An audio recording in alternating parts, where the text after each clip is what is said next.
Hello everyone, welcome to the 361 Perspective. As part of this series, we will be conducting weekly podcasts with some of the great minds from 361 DM. And the idea is that we'll discuss a wide variety of interesting topics with some of these great minds. So welcome to our first episode of 361 Perspective. This is a series that we'll be doing every Saturday. And with us, we have Ms. Shweta Tanwar, who's our guest for the first episode. So Ms. Shweta Tanwar is the head of Immersive Learning Solutions at 361 DM. Hi Shweta, it's a pleasure to host you as our first guest. My pleasure. Yeah, I've really been looking forward to having this opportunity to have a good discussion with you. Because the designation at 361 DM itself is head of Immersive Learning Solutions, which is not something that it's not a very common designation. Like end of the day, yeah, it could be something like a consultancy designation only, but it sounds very fancy. Head of Immersive Learning Solutions. So, could you just tell us about what exactly your role entails? All right. So before I get into the role, let me tell you a little bit about immersive learning. So immersive learning is one of the vertical of enterprise business of 361. Okay. So we have digital learning, we have blended learning, and then we have immersive learning, wherein we use technologies like augmented reality and virtual reality and mixed reality to build learning solutions for corporates. Now, since I have joined 361, I am here for like last 3 years. And when I joined, I started researching about the technology, about what are some of the pain points in the industry, especially L&D space, and then how we can leverage this technology to address those gaps. So researching all this and then coming up with the use cases, application areas, and then doing prototypes, proof of concepts, and then driving this whole business. That has been a part of my role, and which is why you can call head of immersive learning. So I have Yeah. seen this vertical taking shape right in front of my eyes, and today we have some very interesting use cases and some very exciting projects in pipeline. So that is how the journey has been with this role. Got it. Got it. Thanks for that. Actually, my first impression when you said immersive learning was maybe you'll go to the level of machine learning, artificial intelligence, but AR and VR, I am still trying to wrap my head around how exactly that could be used. So I think that will be the topic that we are primarily covering today. What is AR, VR? How is it applicable in digital learning? And what kind of solutions can they enable for corporates with respect to learning and development, training programs, and all of that? So that'll be the broad topic we could say for today. So I think just to ensure that everybody is on the same page, we all understand exactly what AR VR is, because it's thrown around very fancily all the time. But I think it's good Right. to know from an industry expert like you what exactly AR is, what exactly VR is, and what is the difference apart from the gaming aspect that we know about. Okay. So before I answer that question, since you come from a background wherein you have not been exposed to this technology much, I would like to understand from you, what is your understanding about these two terms, AR and VR? VR is, like as the name says, it's virtual reality, right? So the quickest example I can think of is that cardboard box which Google came up with. So wherein even on Mm, YouTube we have that VR mode wherein you can like click on the VR mode and you have the cardboard box, and it's pretty much a very interactive video after that. It's no longer a video where you just watch. Instead, you also interact with the video. You can turn around left, right. It becomes mm, a panoramic view is a little, it's an understatement, obviously. It's more like you are in that particular place and you're able to like virtually visualize how that particular reality is. Augmented reality, from my understanding, is more like a projection itself.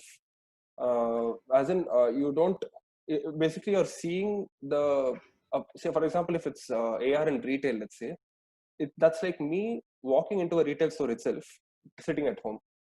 So from my understanding, the experience is that AR is it's one step higher than VR, I would say. I could be completely wrong, but I think AR is. I keep seeing, reading everywhere that AR in retail is it's an up and coming thing, where you sit at home, but at the yeah, same time you have the look and feel of actually purchasing from a retail store, a physical retail store. So that's where I get the right. idea of AR from. But yeah, obviously I'm Okay. going to hear your thoughts, and hopefully I'll be correcting myself after this. So, well, like you said, both the terms augmented reality and virtual reality are pretty much self-explanatory. So let's take augmented reality first. When I say augmented, I'm augmenting something, a virtual object, interface, panel, on to some real world element, like the surrounding, the environment is real, but only that projection, like you mentioned, is virtual. So there is a very beautiful intertwining of real and virtual world. Got it. So our object or whatever element we are putting in the real, that alone is virtual. So that forms an augmented reality. Got it. On the other hand, virtual reality is totally different worlds. We are totally shut out from the reality. Everything is virtual. The environment, the 360 degree, it's virtual. It's totally immersive. So that is virtual reality. Uh, now, while the terms are pretty much self-explanatory, it has come to that more often than not, they are used together, AR/VR. And people have also given the jargon XR, extended reality, Okay. which just stands for AR, VR, MR. You replace the X But with anything else. yeah, but in my personal opinion, these technologies are very, very different.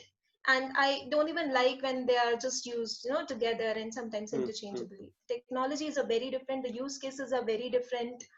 When I say augmented reality, okay, so I have the view of my real world, and there is element interactive, or it need not be really interactive, but then it is giving me a 3D view of some virtual element. So that has different applications, and when I'm into totally virtual environment, that is different applications. We can discuss it going further into the discussion. Got it. Got it. But I think I think my next question was also along those lines only, which is that when you're talking about learning, uh, right now we are in this phase where we're doing online classes, or there's a lot of webinars and all of that going on, where the same classroom environment is there, but it's just that it happens kind of in a video call of sorts, you could say. So, and similarly, if you do a course on some MOOC platform, there also it's mostly like somebody's coming, presenting themselves, they're teaching it to you, and it's like you're watching, sitting and attending that class from your home, but it's not an experience, it's more of a video that you're watching. So that brings me to the question, which is, how is AR and VR relevant in the education sector, and how does it add value from what we currently have? Okay. So I'll give a small example. Sure. Okay. I remember when I was back in school, we used to have these textbooks. I used to read and try to visualize, okay, this talks about circulatory system. Heart must be like this. It must be pumping blood like this. Yeah. It is really very difficult to visualize and imagine all that in my head. The 2D diagrams which were there in the textbooks would help, but only to certain extent, because as humans we are more comfortable, or we tend to comprehend information better when it is presented in a 3D space. Okay. And augmented reality and virtual reality, they both enable that. They allow us to perceive things in the 3D space. That is why it is also called spatial learning or spatial computing. So that is one benefit, that it allows us to comprehend things in 3D. Apart from that, it also allows us to interact with those elements. So when I talk about AR, augmented reality, there is this real space, and then there is this virtual element which is in 3 dimensions, and I can interact with it. I can zoom in, zoom out. I can see what are the different layers within that particular object. So the kind of comprehension which I get from this 3D model, which is interactive as well, that is far superior than what I could get by just reading some text or seeing some 2-dimensional video. Similarly, virtual reality as well. It's a 3D space, it's interactive, and then in both these scenarios, since we are interacting and we are discovering information on our own, it's not push of information, it's pull. So for every piece of information, our brain is more receptive because we are pulling the information. We ourselves are discovering by interacting. So that is what creates difference.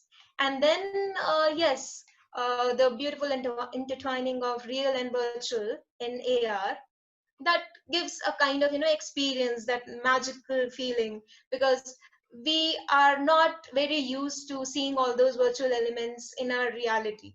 So at least at this point of time, that creates that wow factor. So when it comes to learning, be it students or be it corporates, professionals, that wow factor creates that excitement, and it creates that engagement when it comes to learning and development. Got it. So I would like to understand how you gave me the example of the human heart, right? So whatever you said, I mapped it to that kind of an image where I'm like moving around, zooming it, dissecting it, and whatnot. But if you look at the corporate requirements in terms of learning and development, some of them will actually, some of them would be yes, theoretical, in which case this kind of a solution would work. But some of them would also be very specific to that particular company. It would be project specific also. There's a lot of learning wherein I try to understand, first of all, how does my business work? Second is, if I'm a consultancy, for example, how do my partners businesses work, right? So is that kind of a learning also possible to enable through these kind of solutions? Where basically I'm asking about, if I have to get KT from my superiors, will an AR or a VR solution be useful over here? I think you were basically in a corporate setting. Yeah. Yeah. Okay. So see, AR and VR both have been used in corporates for quite some time now. It's not something new. But all this time, the industries or the segments where it was used, that was very limited. In, for example, healthcare and automotives, in manufacturing, it has been there for a while, and it has been giving fantastic results. But for the reason that the technology was not very affordable, and authoring tools were not there, the use was a little limited. But now that since we have the technology and it is more affordable and easier to build solutions in this technology, a lot of people are moving to this, especially in US and Australian markets. Some of the use cases, I'll tell you a few for both AR and VR one by one. Great. So talking about augmented reality, a lot of people are using it for this induction manuals. There are these books given to freshers so that they understand the HR policies and other things which they need to know when they're joining the organization. It's generally given in the format of a booklet or a brochure, but with enabling it with AR actually gives life to it. So you can animate it with some fancy videos which are interactive, and then you can give them uh, a virtual view of how their a normal day could be when they join. So that is one. Apart from that, we have one use case called AR walls, augmented reality walls, or AR enabled workspaces, wherein once the employee walks in, there is a common wall where they have different markers or images, which when the employee scans, will give that information. Now, the markers could be for anything. It could be talking about the company's history. It could be the recent town halls. It could be about some HR policy, which is given in a very interactive and engaging manner. So people are experimenting with it, and the results have been good so far. It has higher engagement, and the retention rates are also higher. So compared to normal video sessions which we have, I think the retention rates in uh, AR is about 30% higher. Okay. And when it comes to VR, we have virtual tours of facilities. For example, you join a Jindal Stainless Steel as a manager, and you need to know that how the plant works.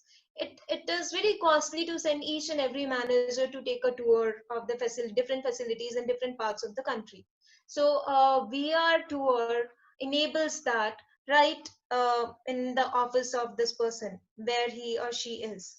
So that is one use case. And then we have there it helps in doing all these simulations for safety drills, fire hazards, how would you act when there is an earthquake. So these Hmm. kind of situations, they are very costly and expensive to recreate in reality, but with virtual reality we can do it in a very safe manner. Similarly, having some expensive labs, again talking about healthcare and medicine. So having that infrastructure in real would again cost a lot. But then if we can create such Got it. virtual labs using VR, so those are few cases of AR and VR. Understood. Understood. Um, so how do you think the adoption of this kind of a learning environment is in India as opposed to some of the Western countries? Like how do you think the gap is very big or there's a long way to go? What is your thought on that? At this point of time, there is definitely some gap, and that comes from a bit of there is not so much awareness that how easy it has become to do solutioning using these technologies. Also, there are not many providers Hmm. who could use the technology and have the skills to use it for the L&D application. So a technology is as good as its application. Having just the technology alone is not enough. Right. We need to have a right understanding of how to use it in a way that is actually adding value. So I feel that there is a gap there in Indian market, but now the rate at which new providers are coming up, and the rate at which the technology is becoming more affordable, more accessible, that has been phenomenal. And I don't think that it is really far that people will get to know that how easy and how effective these solutions are. And in fact, some of the people are all already working. We do have some great companies in India as well. We have TCS. TCS is doing great work using augmented reality, virtual reality. In Chennai, we have TAFE. They have beautiful use cases around AR. So people are already doing it, and then watching them. So in India, we have, a bit of herd mentality. We want to have success stories and we Correct. want to see other people succeed. And that is happening now. So this will give other people more confidence. And I think that the adoption rates will be higher pretty soon. Got it. When you spoke about this herd adoption, uh, and some of the success stories, I agree that in India, especially, we want to have that assurance that yes, this will work, and that's the reason why we are looking for success stories before we adopt it for ourselves. I'm sure 361 has quite a good number of success stories. I've seen the clientele. The clientele is it's pretty strong. I just have one last question before we enter discussion for today, which is what do you think is the way forward for AR and VR, basically to increase the adoption in India or even in other countries as well? What is the way forward, and how is 361 trying to tackle this particular challenge? Okay. So augmented reality and virtual reality, they themselves are evolving. We have some new technologies, new developments in this area. Recently, we have, not recently, it's been a while, but now we have web AR. So Okay. it allows people to access that AR models without having the application on their mobile. Okay, so this reduces the load on the client side. They don't even have to have an application. They can just use a browser, scan an image, and they will get that augmented Got it. element, whatever we have Mm-hmm. linked it to. So these kind of developments will help. And like I said, while technology is there and it has been there for a while, what we need now is to understand how to use this technology. And that is where I believe the 361-degree minds have been making some phenomenal development.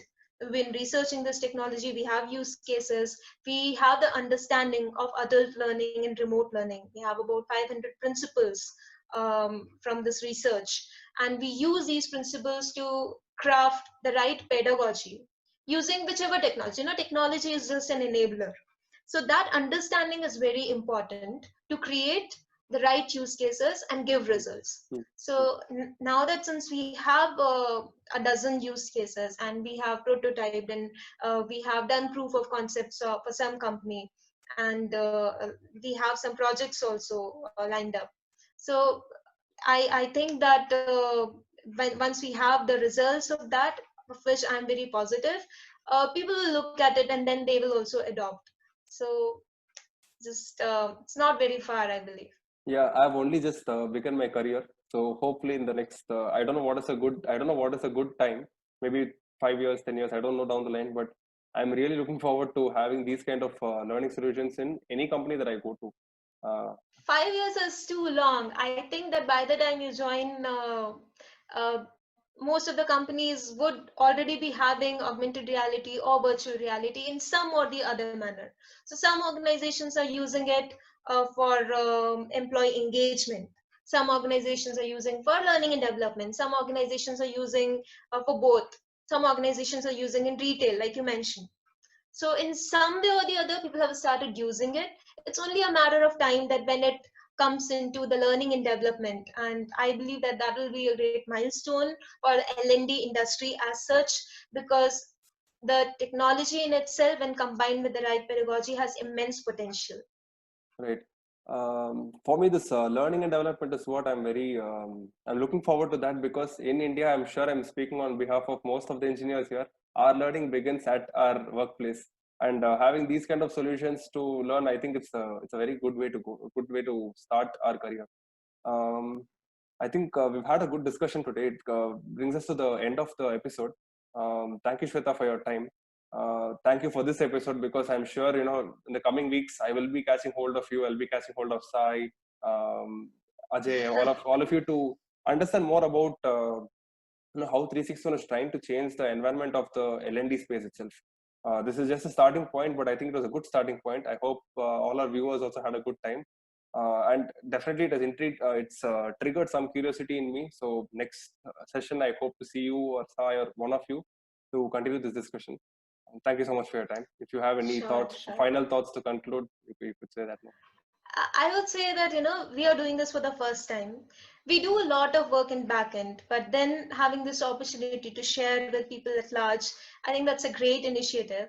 I really enjoyed having this discussion with you, and I would love to know how people receive it. If any feedback is there, what else we can include, what they would like to know, and then based on that, we can refine it further and come back with a better session from here on.